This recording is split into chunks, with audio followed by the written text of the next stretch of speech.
Steve Travia from IDOT. Please explain to us how the reversible lanes work on the Kennedy Expressway. Sure. We generally have the Kennedy's a 10-lane freeway, so we've got 4 lanes in each direction separated by 2 reversible lanes, and what we try to do is have those 2 reversible lanes going in the direction of higher volume, and that sometimes correlates to higher travel times.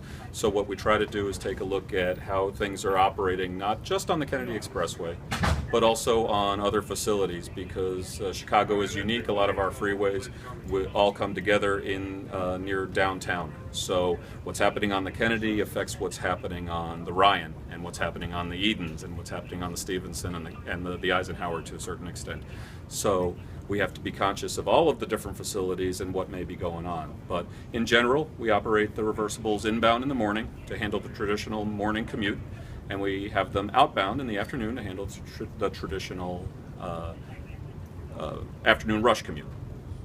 So that switch typically takes place later at night, so we'll switch from outbound back to inbound, say late in the evening, 9, 10, 11 o'clock, and we'll switch from inbound to outbound in the middle of the day. So when the morning rush has tailed off, the afternoon rush hasn't quite picked up, and we'll make that switch then too. So that's our 2 primary switches.